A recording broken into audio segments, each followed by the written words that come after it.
موسى نسينه لما ردك وضسية وكاسوغيسان موسى هلا سيا استجا صحية موسى هلا سيا سمر كذا ولا يا موسى وضسية munaasabadan waxaa ku dhigay kulanka dhalinyarada aqoon-yahanka gobolka Togdheer iyo gudoomiyaha ahna musharaxa madaxweyne ee xisbiga kulmiye mudane Muuse Biixi Cabdi ayaa habeenkii xalay ka qabsoontay hoolka Hotel City Palace ee magaalada Burco. munaasabadaasi oo ahayd mid ilyarto isqabatay ayaa waxaa soo buux dhaafiyay boqolaal dadweyne ah kuwaas oo isugu jiray dhalinyaro aqoon-yahanin waxgarad salaadiin wasiiro qaar ka mid ah mas'uuliyiinta gobolka Togdheer iyo bulshada qaybaheeda kala duwan. waxaana ugu horeyntii halkaasi hadal ka soo jeediyay qaar ka mid ah xubnaha xisbiga kulmiye ee gobolka Togdheer iyo mas'uuliyiin kala duwan iyagoo dhamaantood dhiirigeliyay musharaxa madaxweyne ee xisbigaasi Muuse Biixi Cabdi. gudoomiye waxaanu kaaga mahad celinaynaa oo midhaheedina aynu aragnaa sidii fiicnayd ee aad isu garab taagtay dhalinyarada gobolka Togdheer waxa daawanayseen maalmihii ugu dambeeyay gudoomiyuhu isagoo garoomada Burco ku yaala oo dhan qalab direysyo koobab bilado qalabkii lagu ciyaari jiray garoomada Burco ku yaala oo dhan intuu ugu soo tala galay garoon aan u geynay aynu ku nabad iyo caana maalay oo madaxweyne siinaayo waa mujaahid ka Togdheer baa dhashay mujaahidkiisii labada gobolada galbeed maanta waxaan u hanaynay haddaanu dhalinyarada Burco nahay inaanu si hiid iyo hagar lii isku garab taagno waxa sunna ah oo maaca waajiba wixii ujeedadii gobolka loo yimi in mar walba la isku baraarujiyo oo ah sidii kaarka loo qaadan lahaa waxa aynu soo galnay mashruuc aad u ballaaran oo diiwaangelin ah oo cod wanaagsan ama tiro wanaagsan ay gobolka iska diiwaangelisay oo 180 kun gaadhaysa marxalad bay ahayd marxaladda xigtaa waxa weeyaan 180 kun inta ka qaadata kaarka marxaladda labaad weeyaan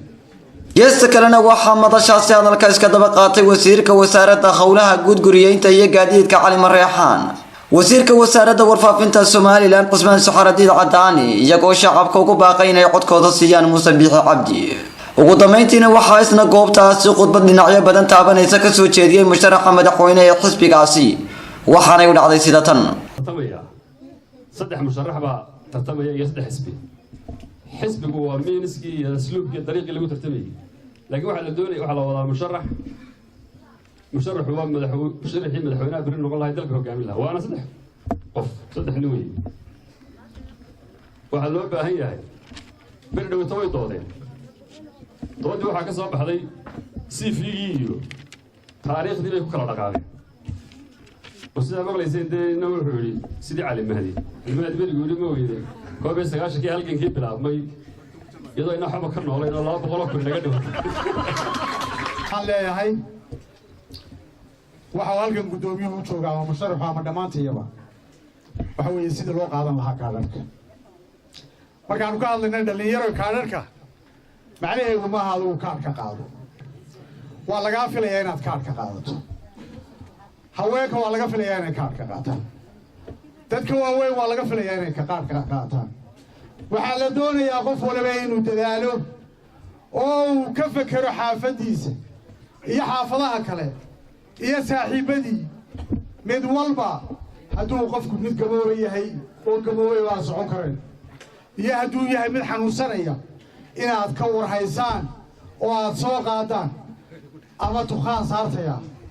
ama tigu kareysaya ama dhabarka saartaya